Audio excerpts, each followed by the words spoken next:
Assalamualaikum warahmatullahi wabarakatuh.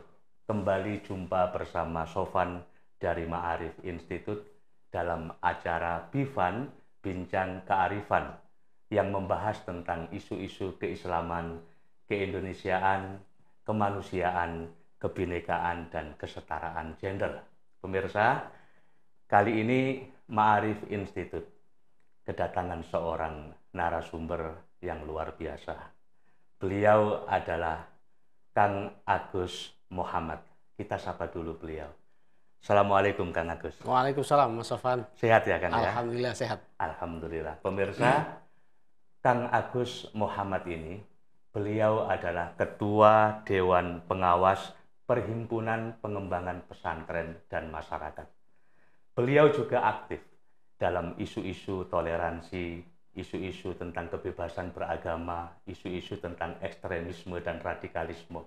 Dan tidak jarang, beliau ini melakukan riset tentang isu-isu toleransi, kebebasan beragama, dan termasuk juga isu-isu radikalisme. Kita akan berbincang dengan Kang Agus Muhammad tentang tantangan intoleransi di Indonesia. Kang Agus, Iya, Mas Sofan. baru-baru ini kita digemparkan oleh satu berita yang terjadi di sejumlah daerah tentang intoleransi. Wali kota dan wakil wali kota Cilegon, Banten, justru mereka tidak mendukung adanya pendirian gereja. Dan belum lagi kita melihat kasus di Bandung, di mana pejabat negara, wali kota hadir dalam peresmian gedung ANNAS, Aliansi Nasional Anti Syiah. Padahal pejabat negara ini harusnya mereka mendukung konstitusi. Ya. Kita punya banyak sekali konstitusi yang cukup memadai, tetapi justru kasus-kasus dan perilaku intoleransi ini dilakukan oleh pejabat negara. Ya. Apa yang terjadi Kang Agus sebenarnya di Indonesia ini? Ya, saya terus terang agak prihatin juga mendengar ada di Cilegon gereja tidak diberi kesempatan untuk didirikan, kemudian demikian juga di Bandung dan beberapa tempat lain. Menurut saya ini problem serius menurut saya dari bangsa ini. Kita punya banyak PR mengenai bagaimana semua agama, semua keyakinan itu diberi hak yang sama untuk bisa mengekspresikan keyakinan mereka dengan berbagai cara. Tetapi dengan peristiwa di Cilegon, di Bandung, ini kemudian memperpanjang daftar intoleransi yang sudah begitu lama menjadi penyakit di Indonesia. Lebih parahnya, penyakit intoleransi ini justru ada di kalangan pejabat. Iya. Gitu loh. Karena itu, ketika pemerintah menggencarkan moderasi beragama, saya itu dari dulu bilang bahwa moderasi beragama itu jangan untuk masyarakat. Karena masyarakat pada dasarnya sudah bisa menerima perbedaan. Justru moderasi beragama itu harus diorientasikan kepada ASN. Karena justru di ASN lah banyak hal yang kemudian membuat benih-benih radikalisme, benih-benih ekstremisme, termasuk intoleransi, itu masuk ke dalam sana. Dan saya sudah banyak melakukan riset soal ini, dan saya kira bukan hanya saya yang melakukan riset soal intoleransi, termasuk di kalangan ASN atau pejabat. Banyak lembaga lain juga melakukan hal yang sama, dan apa yang terjadi di Cilegon dan Bandung itu mengkonfirmasi sejumlah temuan riset kami, bahwa di kalangan ASN sendiri itu masih ada problem, masih ada persoalan mengenai bagaimana perspektif keragaman, perspektif kebebasan beragama, perspektif memberi kesempatan yang sama kepada semua pihak, termasuk juga penganut keyakinan yang berbeda, untuk bisa saling berlomba-lomba untuk kebaikan kira-kira. Tapi dengan kasus di Cilegon, kasus di Bandung ini kita menjadi berkecil hati lagi. Iya, banyak sekali riset-riset yang dilakukan oleh lembaga-lembaga NGO misalnya menunjukkan bahwa angka intoleransi kita ini semakin naik tajam gitu ya. Dan ini kan Agus, seperti yang tadi kan Agus jelaskan tadi bahwa justru tantangan kita ini justru dari dalam ya, dari ASN. Betul. Tapi yang kita lihat misalnya kayak kasus di Bandung atau di Cilegon, mereka tunduk loh pada massa yang melakukan pressure, mereka kelompok yang menamakan misalnya Komite Penyelamat Kearifan Lokal, dan ini yang terjadi di Cilegon, termasuk yang di Bandung. Apakah negara harus tunduk pada tekanan massa? Kalau saya sering mengatakan begini, ketundukan negara terhadap massa atau terhadap publik itu bukan atau tidak ditentukan oleh seberapa banyak massa itu datang berbondong-bondong untuk demo, tetapi seberapa penting gagasan yang diusung oleh para pendemo ini. Karena itu ketika berada di ruang publik, maka yang dilihat itu bukan berapa banyak yang datang, tetapi seberapa urgent gagasan itu, seberapa penting gagasan yang mereka perjuangkan, dan seberapa bermanfaat bagi masyarakat pada umumnya. Maksud saya, gagasan banyak orang tentang demokratisasi, kebebasan publik, kemudian ini dijadikan saluran untuk memperjuangkan hal-hal yang secara paradoksal itu berbenturan dengan kenyataan real di lapangan. Misalnya soal penolakan dukungan terhadap pendirian gereja misalnya, itu jelas problem bahwa di Cilegon itu ada tradisi, ada sejarah, ada momentum yang tidak memungkinkan seorang untuk mendirikan gereja di sana. Saya kira itu ya penting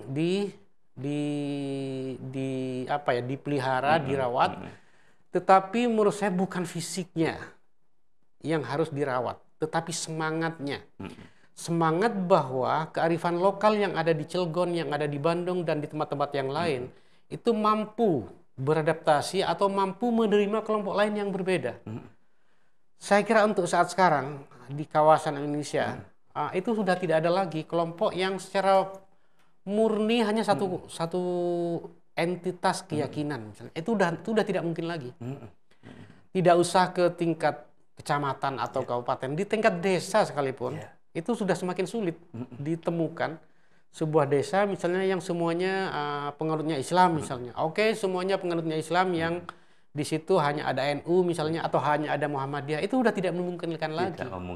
Tidak dimungkinkan lagi. Artinya keragaman itu sudah masuk ke semua area masyarakat yang termasuk yang paling bawah.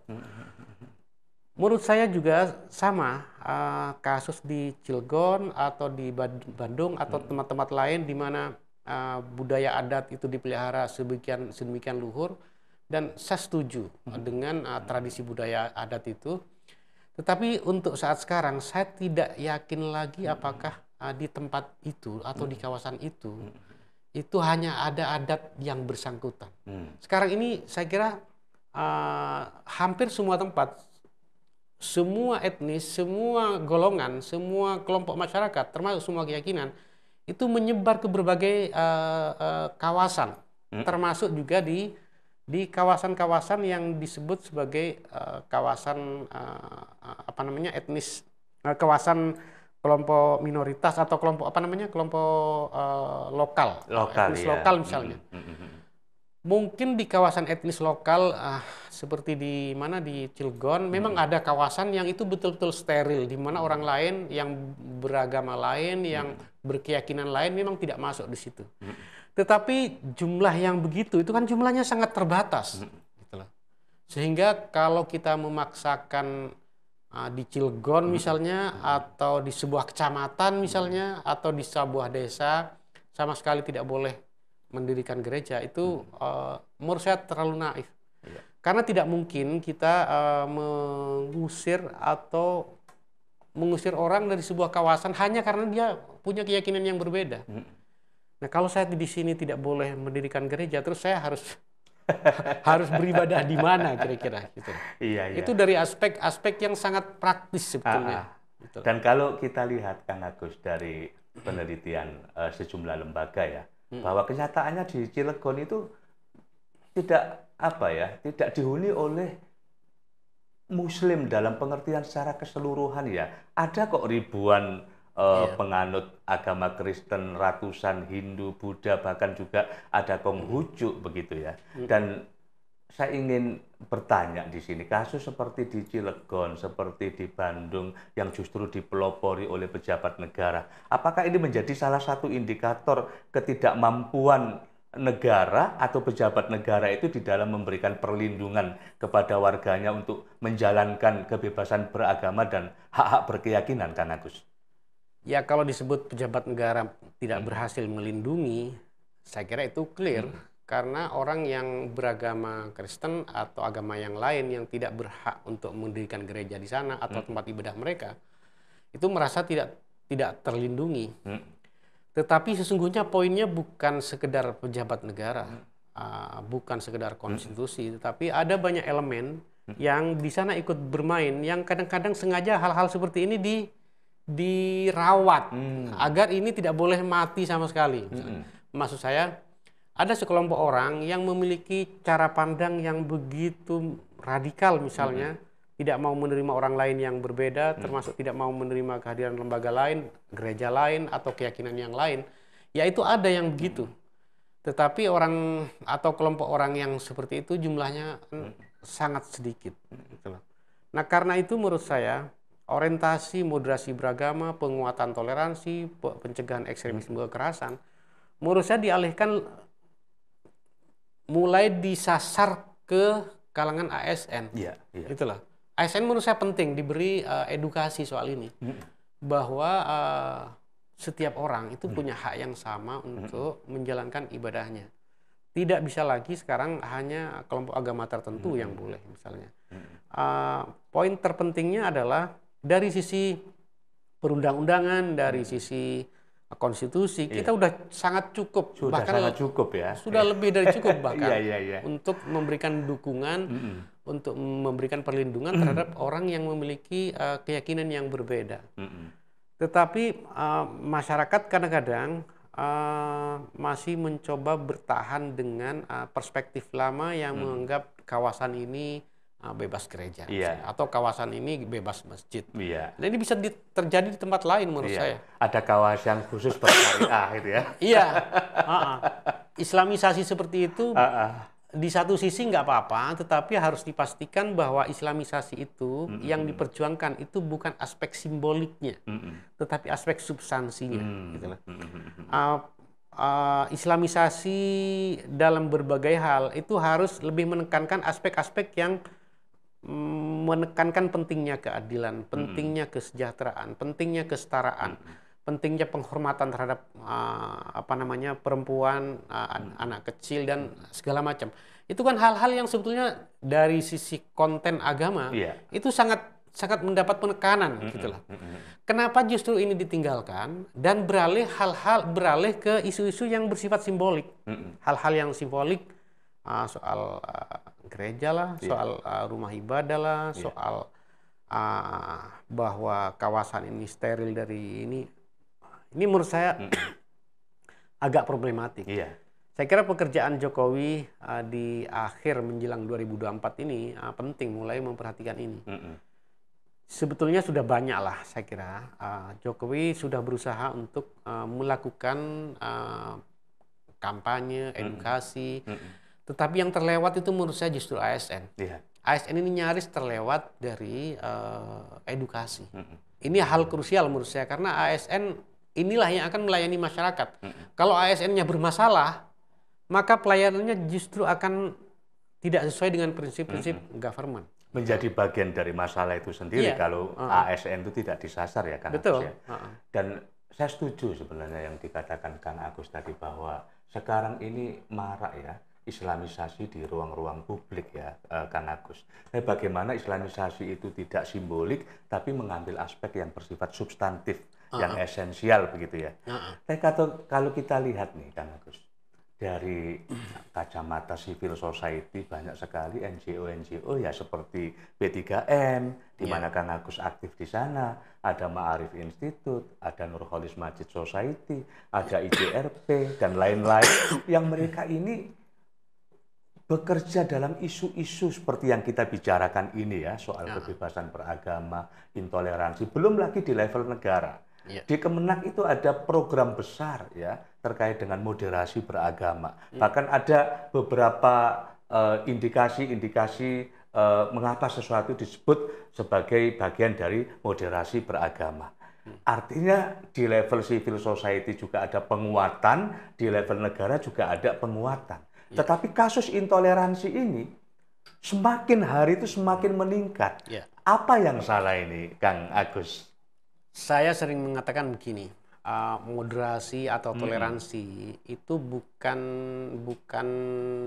bukan ajaran yang given. Begitu ada ajaran, kemudian semua orang patuh menjalankan toleransi misalnya. Itu tidak ada ceritanya begitu. Menurut saya salah satu poin terpenting dari maraknya intoleransi di berbagai tempat itu adalah soal ekosistem toleransi itu tidak dibangun. Itulah. Atau habitus moderasi beragama itu tidak dibangun. Salah satu kritik saya terhadap program Kemenak soal moderasi beragama itu terlalu menekankan pada aspek peningkatan pengetahuan, skill dan segala macam. Tetapi bagaimana habituasi itu diciptakan, bagaimana ekosistem itu agar mampu memberikan dorongan, memberikan tekanan, memberikan pelembagaan terhadap nilai-nilai toleransi, itu nyaris terabaikan, gitu loh. Dengan anggaran sekian ratus miliar tidak membawa dampak apa, itu menurut saya problem serius, gitu loh. Itu di tingkat negara. Di tingkat negara, maksud saya, orang yang memiliki perspektif mengenai moderasi, orang yang memiliki cara pandang moderasi yang genuine dan bisa diterima semua pihak, itu tidak semua pejabat punya perspektif itu. Gitu loh. Karena itu menurut saya di tingkat negara ini harus selesai. Gitu loh. Moderasi harus selesai sehingga ketika dia turun ke lembaga, iklim itu bisa mulai pelan-pelan diciptakan di berbagai level ya tentu saja ya. Ekosistem yang saya maksud itu adalah setidaknya segitiga hubungan sosial kira-kira. Ada negara, ada ormas, ada civil society, kemudian ada corporate atau dunia usaha. Ini harus saling mendukung, harus memiliki agenda bersama soal moderasi beragama. Saya kira kita memang sudah lama mengkampanyekan toleransi, moderasi beragama, kampanye anti kekerasan, itu udah lama sekali. Saya bergerak di isu ini udah lebih dari 20 tahun yang lalu. Tetapi isu seperti ini terus saja terjadi. Kenapa? Karena ekosistem itu nyaris tidak diciptakan dengan sedemikian rupa. Mau saya, sekarang ini isu toleransi hanya menjadi urusan, isu moderasi hanya menjadi urusan Kementerian Agama. Kementerian Perdagangan, Kementerian BUMN, Kementerian Desa, kementerian-kementerian yang lain nyaris tidak punya tanggung jawab untuk melakukan moderasi beragama. Nah, kalau isu moderasi ini dibagi tugasnya ke semua level kenegaraan, di semua kementerian, semua lembaga, itu akan lebih ringan. Itu mirip sebetulnya dengan apa yang saya lakukan tahun 2017 ketika meriset masjid di kementerian, BUMN, dan lembaga. Itu riset itu sudah melahirkan, ya menurut saya dampaknya bagus lah. Artinya BUMN mulai lebih peduli terhadap masjidnya. Dulu harus kita ingat 2017 ke atas, BUMN atau korporat secara umum itu melihat masjid yang ada di bawah mereka itu tidak lebih dari seperti toilet gitu loh. Yang penting airnya bersih, yang penting lantainya tidak kotor, yang penting semuanya enak, ada AC, ada segala macam, selesai gitu loh. Sementara siapa yang make, siapa yang menggunakan, siapa yang datang, bagaimana mereka menyampaikan ajaran, doktrin itu nyaris lolos dari pengawasan BUMN. Tapi setelah kami melakukan riset itu, kemudian mereka mulai sadar bahwa masjid ini jangan dibiarkan. Masjid ini harus menjadi hal yang juga lebih dipedulikan. Bukan hanya soal kebersihannya, tapi juga soal-soal aktivitas yang ada di dalamnya. Demikian juga dalam soal yang lebih luas, misalnya. Segitiga, ada negara, ada korporat, ada dunia usaha, atau civil society, ada masyarakat. Ini juga sama menurut saya. Sekarang ini isu moderasi hanya Kemenak dan sebagian CSO, sebagian ormas-ormas Islam. Tapi ormas Islam tidak semuanya memiliki fokus untuk memperjuangkan moderasi beragama. Maksud saya, bagaimana kementerian ini mendorong kementerian-kementerian lain agar melakukan hal yang sama, menciptakan ekosistem yang layak untuk penguatan toleransi, moderasi beragama. Di sisi lain juga mengajak korporat. Korporat, kamu jangan berpangku tangan, ada isu-isu serius nih.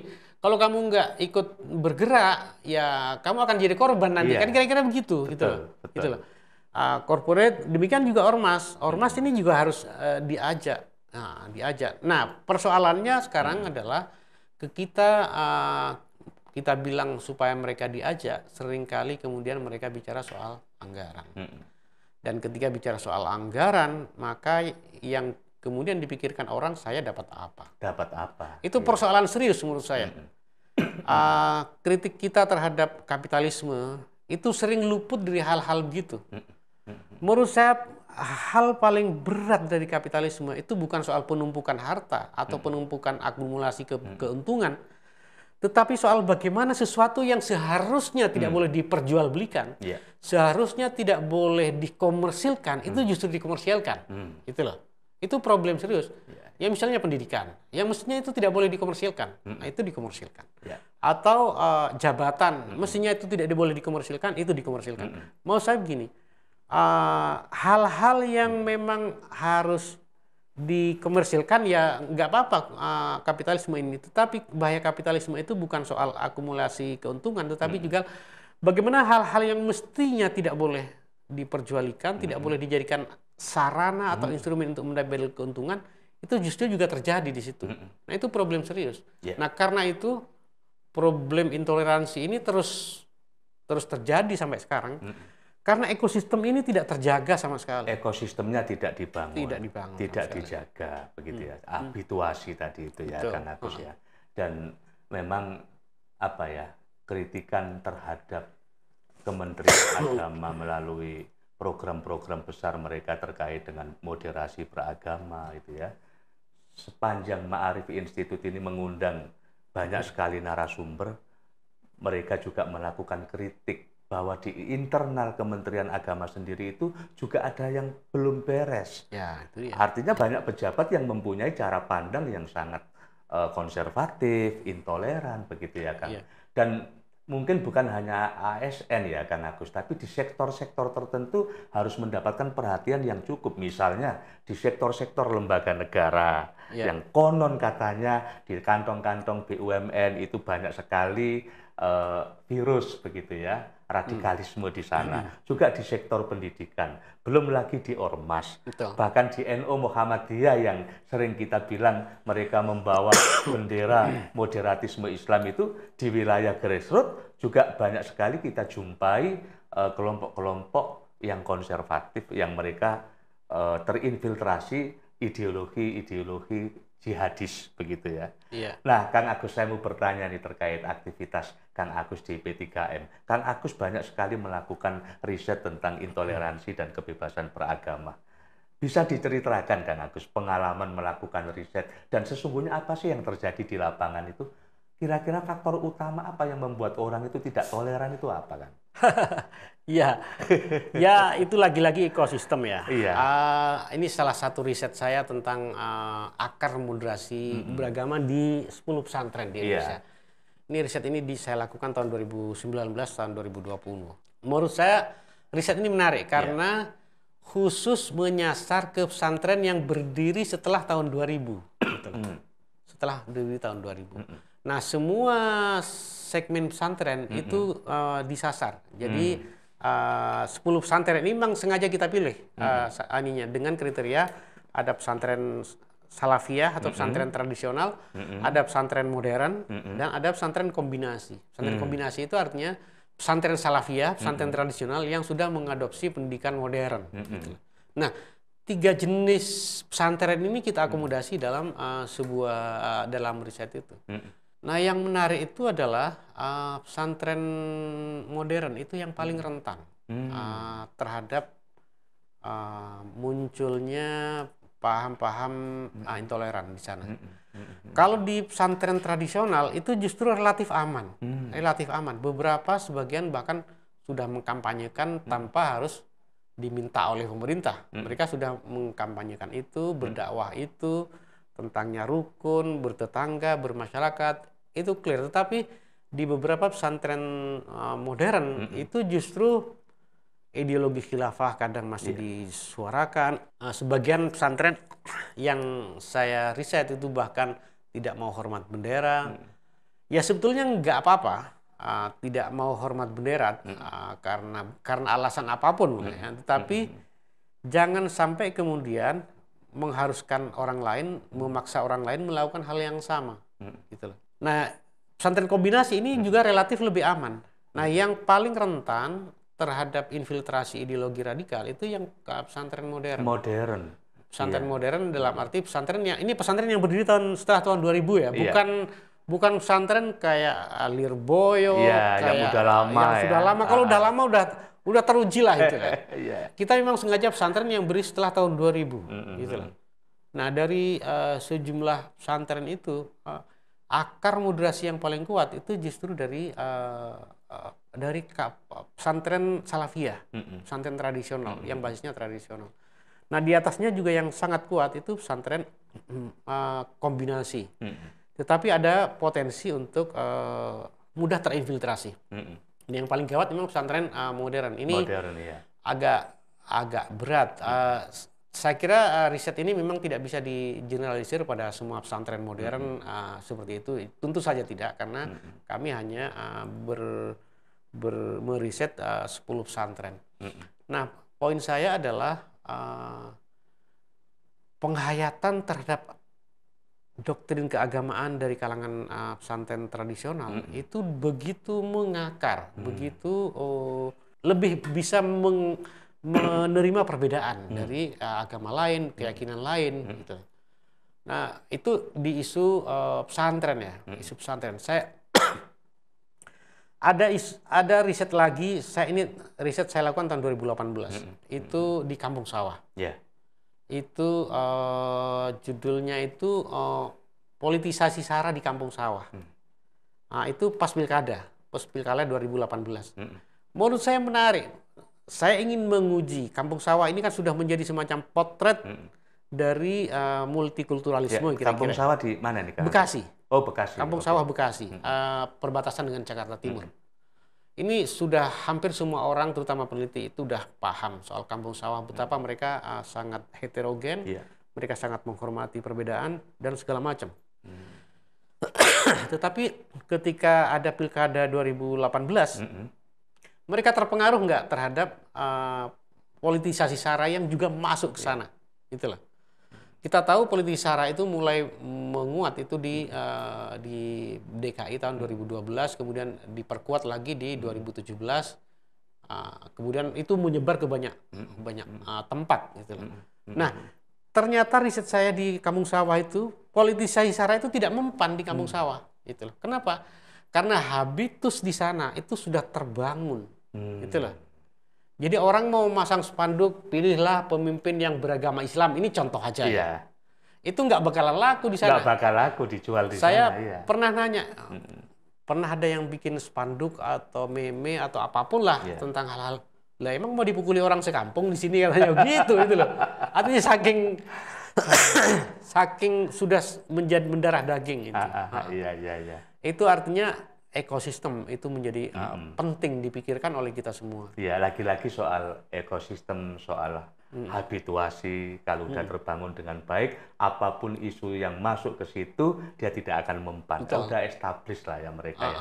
Tapi ini justru menarik loh, Kang Agus, dari 3 macam pesantren tadi ya. Jadi pesantren salaf, pesantren modern, dan ada yang kombinasi antara keduanya. Justru yang rentan itu adalah pesantren modern ya gitu ya. Dan mungkin ini banyak sekali pesantren-pesantren modern seperti yang digambarkan Kang Agus tadi, yang justru mereka mempunyai pandangan yang intoleran terhadap kelompok lain gitu ya. Belum lagi ketika terkontaminasi dengan isu-isu politik ya, menguatnya politik identitas, populisme Islam itu justru jangan-jangan juga salah satu faktornya ini soal-soal politik gitu Kang Agus. Ya, saya kira ada faktor itu juga. Tetapi menurut saya faktor yang paling dominan dari rentannya kelompok modern ini, hampir sebagian besar pesantren modern itu punya jaringan afiliasi dengan kelompok-kelompok kanan, gitu loh. Alumninya, ustadznya, dari Timur Tengah, dari ini, dari itu afiliasinya itu nyangkutnya ke sana, gitu loh. Sehingga itu kayak menjadi semacam jaring laba-laba yang kemudian memperkuat. Tentu saja ini tidak berlaku untuk semua pesantren ya. Apalagi pesantren modern itu dengan alasan manajemen modern, kemudian dia menjadi tertutup. Kalau pesantren tradisional itu semua orang bisa masuk, semua orang bisa datang, semua orang bisa ini. Kalau pesantren modern mau datang, Anda sudah bikin surat belum? Sudah bikin janji atau belum? Nah, itu real itu.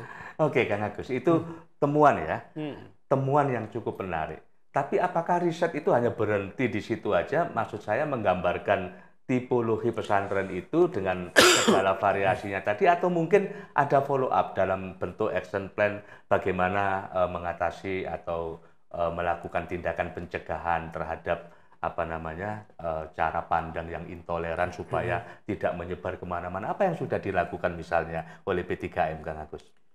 Ya banyak tentu saja ya. Kami di P3M bekerja sama dengan Ma'arif Institute dalam program pencegahan ekstremisme kekerasan, penguatan toleransi dan pencegahan ekstremisme kekerasan. Itu melalui banyak sekali aktivitas, mulai dari aktivitas online sampai aktivitas offline.